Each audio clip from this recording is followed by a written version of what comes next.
Happy Saturday, YouTube. Today is Saturday. It is May the 25th. I was supposed to be recording this yesterday, Friday, but could not. But I'm here nonetheless.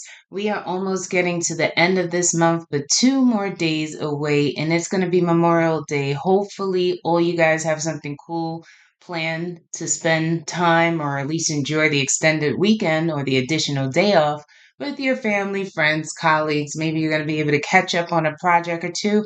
That's what I'm going to be doing. Not much fun, but it's okay. I like to get stuff done. And sometimes I have to sacrifice fun for work, right? But the reward is in getting the actual work done, like making sure that I got out here and got this video out to you guys.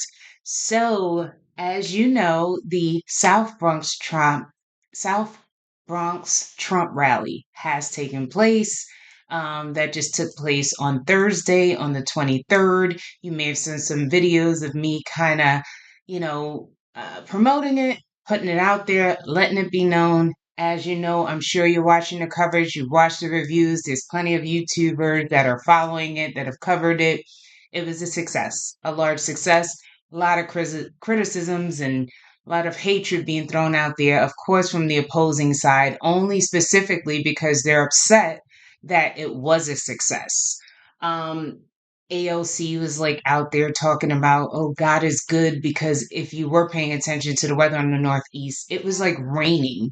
And it was like, uh-oh, is that going to be the rest of the day? But of course it wasn't. It rained and then the sun came out and it blossomed and it was beautiful. And you saw all the beautiful diverse faces of Trump supporters in the South Bronx. So I can't cover everything from it, but again, it was an amazing, incredible success. However, there's something really, really important that's going to tie into the subject of today's video that I want to make sure that I put out there. And this came from Latina Brown. Her name is Latina Brown. I don't know if that's her real name or she just that's like, her cool name, but Miss Latina Brown was one of the organizers, and then the other person was a Madeline Brain. Now, Madeline Brain I've seen on several channels, mostly Fox News, talking about. I want to say that her son, who served maybe in the military or Marines, was actually murdered in the neighborhood, possibly through a robbery. And she's been outspoken and basically critical of, you know, the, the policies that basically essentially allowed for this incident to happen with her son. And she's been an advocate. She's been on the right side of things, definitely a supporter of law enforcement. But I bring this up to say Madeline was speaking just recently. It was reporting from the actual rally. Laura Ingham had a short clip where she was saying that. So I mean, she's just you just got to hear her speak.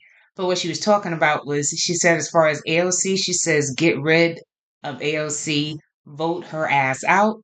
And then she also said to get rid of Richie Torres, to vote his ass out. And what she did say, which is so, so important, is that local elections are the most important elections. They're even more important than the presidential election. Okay. And that is true. If you're watching this channel, if you are a Trump supporter, I don't care where you are located in these United States, if you truly care about electing the right kind of people, if you want to be governed by the right kind of people who share your values, okay, you need to make sure that you are electing the right people. And if you're not giving good choices and you don't want to vote for those choices, then why don't you be the choice? You step up. You be the change that you want to see, because honestly, what's going on in this country is going to differ based on the ideology of your local elected officials, because they are the ones that implement policies that affect your life directly. Not not the top of the ticket, but the local ticket. And I'll expand on that. So, I don't know if you guys know Ian Smith. Ian Smith, I got to know during COVID lockdowns, actually. I follow him on Instagram, And if you don't know who Ian Smith is the New Jersey gym owner who defied COVID lockdowns during 2020. So to me, guys, if there's any reason for you not to support the incumbent, it should definitely be in reference to their response to COVID. Now, so just recently, the good news with Ian Smith is this New Jersey gym owner who defied COVID lockdowns was cleared of 80 plus charges. So each day he was being penalized for having his gym open. And I'm not going to read the whole article to you, but I'll cover some of it for you. So, South Jersey business owner who defied Governor Phil Murphy's COVID lockdown orders by keeping his gym open, racking up dozens of court summonses, has been cleared of all charges, his attorney said Tuesday. Ian Smith, co owner of Atilis Gym in Bellmawr, opened his facility during the coronavirus in May 2020 in defiance of a state ordered closing of non essential businesses. Police arrested some gym members as they left after workouts at the facility. Smith and co owner Frank Trombetti faced more than 80 summonses, charging them with violating a governor's orders, operating without a mercantile license, and creating a public nuisance and disturbing the peace. So essentially, guys, they were just harassing them for the most part and continuously ramping up charges because they would not shut their doors down. And of course, it made no sense. So I'm just going to continue to scroll because I wanted to give you some of the comments of what Ian Smith had to say. Ian had an attorney, of course, which was great. Some of the comments of the attorney had to say his attorney's name was Mr. McCann, and he is from Oakland County in Bergen County, where I live. Following appeals court ruling on the state fines, the gym was ordered to pay about $165,000 in fines for violating the public health emergency rules issued by Murphy and State Health Commissioner Judith Persickley. Through the state and municipal cases were separate, McCann said now that local charges have been dismissed. He's looking to see if he can retrieve money the gym owners paid in state fines based on the dismissal of the municipal charges. The lawyer said those charges hung over the guys' heads for over 4 years, McCann said. On April 24th, a judge in Winslow Township dismissed the charges but gave the prosecutors until this week to appeal. So the prosecutors did not appeal, essentially. I am just scrolling through, guys, because I don't want to read the whole article to you to bore you.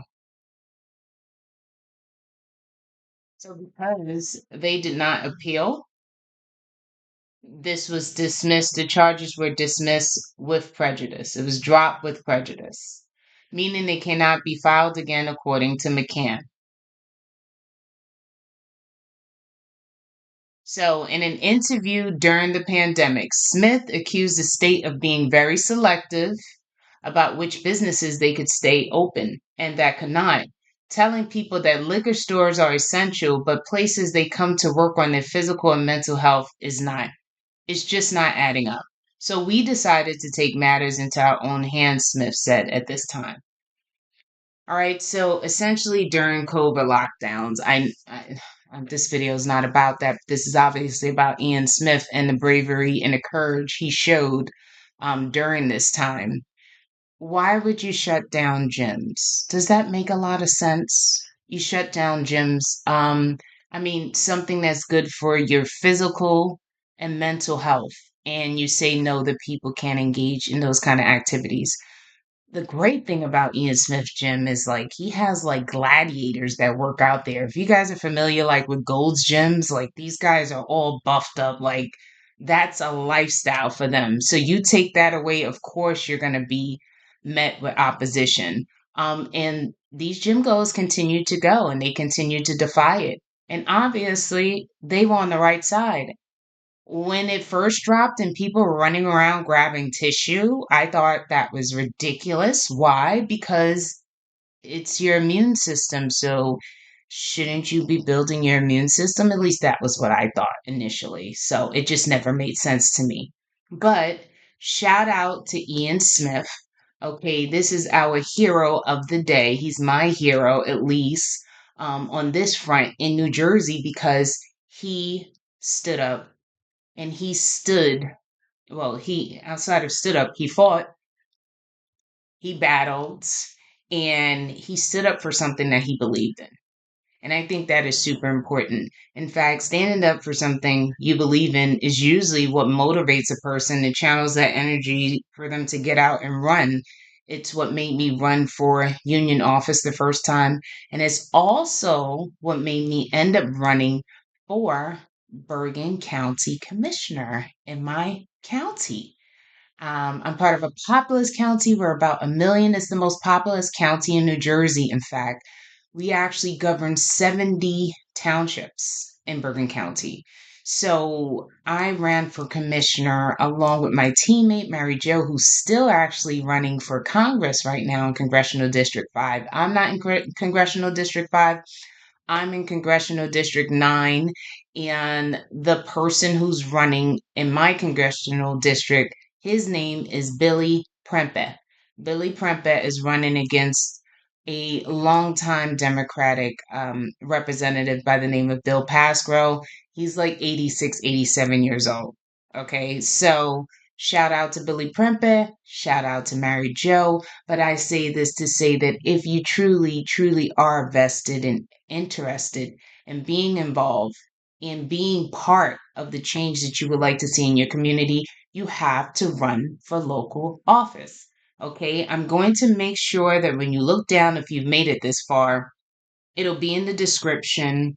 There is going to be a video. Let's see, what did I call that video? It's called Inside Bergen County Politics, something like that. The link for that video will be there. We can see actually the campaign, a short campaign video that Mary Jo and I had made to the very end when we were getting close to actual election day. So you will see that. It's called Inside the Bergen County Commissioner Race 2023. So if you look down in the bottom in this video somewhere, you're going to see a thumbnail or a thumbs up icon, and you will see that name there, and you just can click on that and see real quick when I actually ran for office. I got 82,000 votes, short of obviously winning, but 82,000 people voted for a newcomer, somebody that they did not know. And obviously, yes, this is a blue county, but who cares, right? You got to go campaign. It was a grassroots campaign. There was some knocking on doors. I mean, we had to visit 70 townships. I had an incredible time. It was so much fun getting to know the people in Bergen County, New Jersey. And if you want to see some of the content from that actual campaign, we still have an active Instagram account, and that Instagram account is called Shala Mary Jo. So SHALAH and then Mary Jo, MARYJO. So if you look up at Shala Mary Jo all together, like one word, you will find the content from that campaign. I had an incredible time. I learned a lot. I've grown since then, and I want to make sure that I share that with you guys. Okay? So that's all this video is about today. But I know that if you haven't paid attention to what's going on in Georgia, right? Um, Fannie Willis, we know she won her election, and she was, at least she didn't win the general election, but she won the primary. So she is the Democratic candidate for DA running. She is going to obviously be challenged in the general election, but she won the Democratic primary. And just so you know, in case you didn't know, she has also Fulton County DA to appeal a ruling that dismissed 6 counts in Trump's Georgia election case, guys. So Fanny Pack is getting right back in, ready to rumble. Okay, so she's getting ready to appeal what Judge McAfee dismissed, the 6 counts in Trump's Georgia election case. So the saga continues. And I know where we ended off in Georgia is that currently they are it's under appeal whether Fanny gets to be dismissed or not. So that's what's currently being appealed. Um, the judges in that case agreed to move it forward. Whether that will be successful or not, we will see. But in case you didn't know, this is as of May the 23rd. This article was just published literally the day like after she won re-election. An ABC News report comes out that says Fulton County DA to appeal ruling that dismissed 6 count in Trump's election case. So it's far from over, guys. We just got to keep chucking on. But you know what? I think there's more people getting on the train. They can't stop this train from coming. A lot of people woke up. 2020 had to happen because now we are truly, truly, truly going to have a legitimate tsunami. And God bless you all who are just coming aboard, who's just coming around finally and getting on board and understanding what's going on in this country, right? We need lions and warriors only. If you are a sheep, that's fine. You can stay where you are. But we need people who are aware, who have an open mind, who are listening, who are paying attention, and who essentially want a better country, want a better future for themselves, for their kids, and their grandchildren, and whatever generations are to come afterwards. We have to be the change that we want to see. Okay, so having said that, you guys have an amazing Memorial Day weekend. Thank you for tuning in. This is Pop Analysis. If you like this content, please continue to like, subscribe. If you want to share it, that's awesome. That helps. That helps me grow. But if you like and subscribe, that helps me too. All right. So guys, have an amazing Saturday. Enjoy the rest of your week, and I'll see you next week. Bye.